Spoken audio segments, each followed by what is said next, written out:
پرانے وقتوں کی بات ہے، ایک بچے کو پڑھنے کا بہت شوق تھا۔ اس نے اپنی والدہ سے دوسرے شہر میں جا کر علم دین حاصل کرنے کی اجازت طلب کی تو والدہ نے بخوشی اجازت دے دی اور نصیحت کی کہ بیٹا ہمیشہ سچ بولنا، خواہ حالات کچھ ہی کیوں نہ ہوں۔ بچے کی ماں نے بچے کی قمیض میں 100 اشرفیاں سی دی اور ایک قافلے کے ہمراہ روانہ کر دیا۔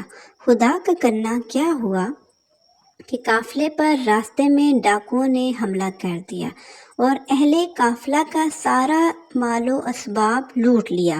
ڈاکو باری باری ہر ایک کی تلاشی لینے لگے۔ ایک ڈاکو اس بچے کے پاس آیا اور پوچھا، اے لڑکے بتاؤ تیرے پاس کیا ہے؟ اس لڑکے نے جواب دیا، 100 اشرفیاں۔ ڈاکو نے اسے مذاق سمجھا اور چلا گیا۔ تھوڑی دیر کے بعد ایک اور ڈاکو آیا اور اسی طرح کا سوال کیا۔ اس لڑکے نے کہا، 100 اشرفیاں۔ وہ آپ کو پکڑ کے اپنے سردار کے پاس لے گیا۔ سردار نے بھی وہی سوال دہرایا۔ اس نے جواب دیا، 100 اشرفیاں۔ سردار نے کہا، کہاں ہیں؟ اس نے جواب دیا، میری قمیض کے اندر سلی ہوئی ہیں۔ چنانچہ جب قمیض کو پھاڑ کر دیکھا تو واقعی 100 اشرفیاں تھیں۔ اس پر ڈاکوؤں کے سردار نے حیران ہو کر کہا، تم نے ان اشرفیوں کو بچانے کے لیے جھوٹ کیوں نہ بولا؟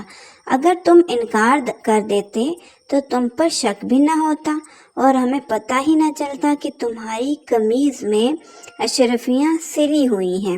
تم نے ایسا کیوں نہ کیا؟ تم نے اپنے پیسے کیوں نہ بچائے؟ اس پر اس لڑکے نے جواب دیا، میری ماں نے چلتے وقت نصیحت کی تھی کہ ہمیشہ سچ بولنا، جھوٹ مت بولنا، خواہ حالات کچھ ہی کیوں نہ ہوں۔ یہ جواب سن کر سردار کے دل پر گہرا اثر ہوا۔ اس نے دل میں کہا، یہ لڑکا اپنی ماں کا اتنا فرما بردار ہے اور میں جس نے مجھے پیدا کیا ہے اس کا اتنا نافرمان۔ میں ڈاکہ زنی کرتا ہوں، لوگوں کو لوٹتا ہوں۔ اس نے اس کے بعد اللہ سے توبہ کر لی اور تمام لوگوں کو ان کا لوٹا ہوا مال واپس کر دیا اور اللہ اللہ کرنے لگا۔ آپ کو پتہ ہے پیارے بچوں، یہ بچہ کون تھا جس کی وجہ سے ایک ڈاکو کی زندگی بدل گئی؟ سچ کی برکت سے۔ وہ کون تھا جو اتنا سچ بولتا تھا؟ آپ کو پتہ ہے، ہمارے پیارے ولیوں کے ولی، ولیوں کے سردار حضرت شیخ عبد القادر جیلانی۔ جی بچوں، یہ ان کا واقعہ ہے۔ آپ نے کیا سبق حاصل کیا؟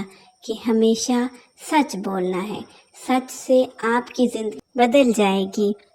اچھا مسلمان ہمیشہ سچ بولتا ہے۔ اگر آپ کو میری کہانی اچھی لگے، لائک شیئر سبسکرائب ضرور کیجیے۔ اللہ حافظ۔